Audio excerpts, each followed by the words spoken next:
दोस्तों, बिहार के मुख्यमंत्री नीतीश कुमार के ऊपर एफआईआर हो गया है। जी हां दोस्तों, एफआईआर, वो भी नीतीश कुमार के ऊपर। नीतीश बाबू को लेकर के इन दिनों इतनी चर्चाएं चल रही हैं, और ये चर्चाएं इसलिए नहीं चल रही है कि उन्होंने बहुत बड़ा नायाब काम कर दिया हो, बड़ा अनोखा काम कर दिया हो। उन्होंने एक ऐसा काम कर दिया है जिससे भारतीय जनता पार्टी के नेताओं के पास कोई जवाब नहीं। सुई टपक सन्नाटा छाया पड़ा है। देश की मीडिया के अंदर भी सुई टपक सन्नाटा छाया पड़ा है। ऐसा लग रहा है जैसे मीडिया वालों के जबान पर लकवा मार गया है, कोई एक शब्द बोलने को तैयार नहीं है। दोस्तों, कुछ दिनों पहले ही बिहार के अंदर में पत्र वितरण किया जा रहा था। उस वक्त एक महिला का नकाब खुद प्रदेश के मुखिया ने खींच दिया, या साफ शब्दों में कहूं तो नीतीश बाबू ने अपने हाथों से ही उस महिला का नकाब उतार दिया। सोचिए, भरे मंच पर तमाम मीडिया का कैमरा ऑन होता है और एक महिला के चेहरे से नकाब खींच लिया जाता है। सोचिए कितनी शर्म की बात है। और देश की मीडिया एकदम चुप है। बीजेपी के अंदर तमाम जितनी महिला सांसद है सब चुप है। क्यों चुप है भाई? क्या यह महिला हिंदू समाज से नहीं आती है इसलिए चुप है? मुस्लिम समाज से अगर यह महिला है और इसको खिलाफ नहीं बोला जा रहा है, नीतीश कुमार के खिलाफ, क्या यह मजबूरी मानी जाएगी? और यही नहीं मसला रुक रहा है दोस्तों, आपको जानकर हैरानी होगी कि गलतियों से सीखने की बजाय भारतीय जनता पार्टी के नेता उल जलूल बयान देने से वाजिब नहीं रह जाते हैं। सरकार के अंदर मंत्री हैं और ऐसी घटिया मानसिकता उनकी दर्शाती है। उस वीडियो सुनने के बाद मैं खुद हैरान हूं कि नारा तो ऐसा दिया जाता है जैसे लगता है कि देश के अंदर मतलब इकलौती ऐसी पार्टी है जो महिलाओं के प्रति इतना सम्मान देती होगी, सोचती होगी। मैं मंत्री निषाद की बात कर रहा हूं, संजय निषाद की बात कर रहा हूं, और क्या कह रहे हैं? सिर्फ नकाबी तो हटाया है। इतना हल्ला अपाड़ किस बात का है? कहीं यहां वहां उंगली लगा देते तो क्या होता? यह मंत्री साहब की भाषा है और आज भी मंत्री पद पर बैठे हुए हैं। मोदी सरकार चुप है, योगी जी की सरकार चुप है, कोई कार्रवाई नहीं की जाएगी। मैं कहता हूं कि गलती होने के बाद उससे सीख लेनी चाहिए और नेताओं को गलत को गलत बताना चाहिए, और यहां पर उल्टा ही हो रहा है। मंत्री साहब तो कह रहे हैं कि इधर उधर हाथ लगा दे तो क्या होता, और इतनी हंसी ठिठोली करके बोल रहे हैं, मतलब सुनकर आप भी एकदम पानी पानी हो जाएंगे। इतना शर्म आएगा कि इतनी घटिया सोच, इतने बड़े पद पर बैठ करके।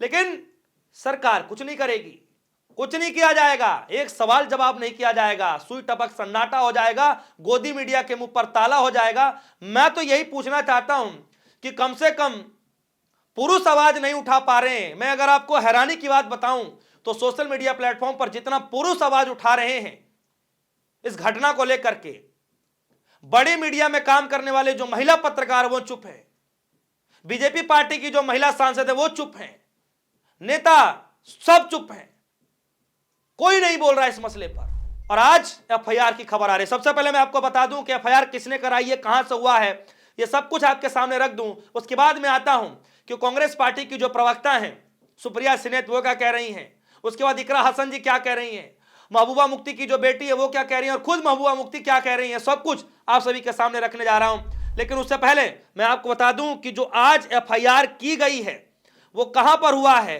और क्यों कराया गया है, किन धाराओं में कराया गया है। जरा देखिए कटिंग, ये एबीपी न्यूज ने ट्वीट किया है और उसमें लिखा गया है, बिहार के मुख्यमंत्री नीतीश कुमार सोमवार को एक नवयुक्त आयुष डॉक्टर नुसरत परवीन का नकाब खींचकर विवादों में घिर गए हैं।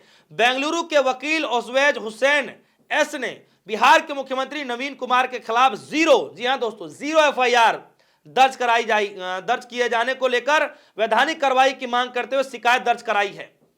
शिकायत में मुख्यमंत्री पर कथित तौर पर एक महिला के साथ यौन उत्पीड़न, बिना सहमति शारीरिक हस्तक्षेप, महिला की मर्यादा भंग करने, सार्वजनिक अपमान और धार्मिक गरिमा के उल्लंघन में जैसे गंभीर आरोप लगाए गए हैं। यह खबर आज निकल कर आ रही है और यह कहा जा रहा है कि महिला का नकाब खींचने पर बिहार के सीएम के खिलाफ दर्ज हुई शिकायत, एफआईआर दर्ज हो गया। दोस्तों, महिलाओं के अंदर इस घटना को लेकर के सब आक्रोशित है, गुस्से में है कि आखिर एक प्रदेश का मुखिया ही जब इस तरीके से औची हरकत करेगा तो फिर जो चुटभैये नेता हैं, जो सड़क छाप नेता हैं, वो क्या करेंगे? टपोरी हरकत कोई बड़ा नेता करेगा तो उसके जो नीचे के जो अधिकारी हैं, जो नीचे के जो नेता हैं, उनके लिए क्या आप रास्ता बता रहे हैं, उनके लिए आप क्या सीख दे रहे हैं? यही तो सवाल है। इसीलिए मैं आपको बता दूं कि इकरा हसन से जब सवाल पूछा गया, सांसद हैं इकरा हसन, आप सभी जानते हैं। देखिए इकरा हसन जी क्या कह रहे हैं, कह रही है शर्मनाक, एक महिला डॉक्टर का हिजाब खींचना उसकी गरिमा और धार्मिक पहचान पर सीधा हमला है। जब राज्य का मुख्यमंत्री ऐसा करे तो महिलाओं की सुरक्षा पर सवाल उठना तो लाजमी है। सुनिए महबूबा मुफ्ती की जो बेटी हैं वो क्या कुछ कह रही हैं, जरा सुनिए इस वीडियो में। बिहार के आदरणीय मुख्यमंत्री नीतीश कुमार साहब, ये आपने कल क्या कर दिया। एक हाथ से आपने एक मुसलमान लड़की को डिग्री सौंपाई तो दूसरे हाथ से उसी मुसलमान लड़की को आपने सरेआम सबके सामने बेनकाब किया। नीतीश साहब, क्या आपको इस चीज का इल्म नहीं कि एक मुसलमान लड़की के लिए उसका हिजाब, उसका नकाब क्या अहमियत रखता है? And just because you have power does not give you the right to humiliate us Muslims in this manner. आप बिहार की चीफ मिनिस्टर जरूर हैं, लेकिन इसका मतलब ये कतई नहीं कि आप हम मुसलमानों को ऐसे ह्यूमिलिएट करें। दूसरी चीज, पब्लिक लाइफ में भी डिसेंसी की एक मर्यादा होती है।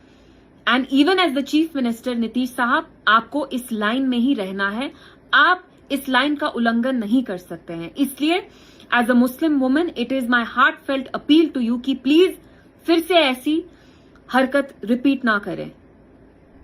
सुना आपने, किस तरीके से कह रही हैं कि आप प्रदेश के मुख्यमंत्री हैं, अगर आप ही इस तरीके से औची हरकत करेंगे तो और लोगों के बीच में क्या मैसेज जाएगा, क्या संदेश जाएगा।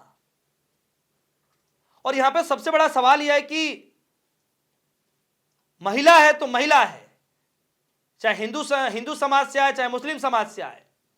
यहां पर किसी धर्म की बात मैं नहीं करूंगा, यहां पर महिला की बात करूंगा, महिला सम्मान की मैं बात करूंगा। आखिर आप ऐसे कैसे कर सकते हैं। महबूबा मुफ्ती कह रही हैं कि नीतीश जी को पर्सनल जानने और उनकी तारीफ करने के बाद उन्हें एक युवा मुस्लिम महिला का नकाब हटाते देखकर मुझे झटका लगा। क्या इसे बुढ़ापे का वजह माना जाए या मुस्लिम को पब्लिक की बेइज्जती करने का नॉर्मल माना जाए? इसको क्या माना जाए? आपकी नजरों में क्या लग रहा है कि इसको क्या माना जाना चाहिए, क्या समझना चाहिए? और जरा आगे चलते हैं, जरा देखिए कि इस पूरे मामले को लेकर सुप्रिया सिरनेत जी क्या कह रही हैं। जिस तरीके से नकाब खींचने की कोशिश की गई और उसके बाद जो संजय निषाद हैं उनको बयानों को लेकर वो कह रही हैं कि सिर्फ नकाब हटाना तो इतना बड़ा हल्ला है, कहीं यहां वहां उंगली लगा देते तो क्या होता। ये बात हंसते हुए यूपी सरकार में मंत्री संजय निषाद कह रहे हैं, जिस अंदाज और जिस काइयां हंसी के साथ कह रहे हैं। और आगे बहुत कुछ वो लंबा चौड़ा वो लिख रही हैं। और देखिए कि किस तरीके से तमाम विपक्षी पार्टियों की जो सांसद हैं, जो महिला हैं, वो सब बातें कुछ ना कुछ रही। यहां तक कि फिल्म इंडस्ट्री से भी जो महिलाएं हैं वो भी जो है नाराजगी जता रही हैं। लेकिन बीजेपी की तरफ से कोई जवाब नहीं आएगा, नीतीश बाबू की टीम से कोई जवाब नहीं आएगा, कंगना रनौत की तरफ से कोई जवाब नहीं आएगा, कोई जवाब नहीं आएगा। मैं कहता हूं कम से कम स्मृति ईरानी जी को कुछ ना कुछ बोल देनी चाहिए, भले ही पद पर नहीं है तो क्या हुआ, क्या बीजेपी से नाता टूट गया है क्या? अब मैं कहता हूं कि बीजेपी से नाता रहे या ना रहे, एक महिला होने के नाते तो ये तो अधिकार बनता ही है कि महिलाओं के सम्मान के लिए तो ये बात बोली देनी चाहिए। मैं ये नहीं कहता कि सिर्फ बीजेपी पार्टी के अंदर ऐसा हो रहा है तो बोलना चाहिए। मैं कह रहा हूं कि किसी भी पार्टी के अंदर अगर कोई बड़ा नेता इस तरीके से हरकत करता है तो उनकी पार्टियों के अंदर जो महिलाएं काम करने वाली हैं, चाहे बड़े पद पर ही क्यों ना, उनको खुलेआम आकर के सामने लड़ाई लड़नी चाहिए कि आपकी जुर्रत कैसे हुई किसी महिला के साथ ऐसी बदतमीजी करने की। दोस्तों क्या लगता है, आज एफआईआर हुई है, कल से इतनी भारी फजियत हो गई, मीडिया के अंदर चुप्पी है, सरकार के अंदर चुप्पी है, बीजेपी सरकार के अंदर जितनी सांसद है, महिलाएं हैं, सबकी चुप्पी है। आखिर ये चुप्पी कब टूटेगी? आपको क्या लगता है, क्या सच में नीतीश कुमार के ऊपर एफआईआर तो हो गई, क्या बड़ी कार्रवाई भी की जाएगी? जो भी आपकी राय होगी वीडियो कमेंट सेक्शन में जाइएगा, अपनी राय जरूर रखिएगा। फिलहाल के लिए दीजिए इजाजत, देखते रहिए न्यूज़। धन्यवाद।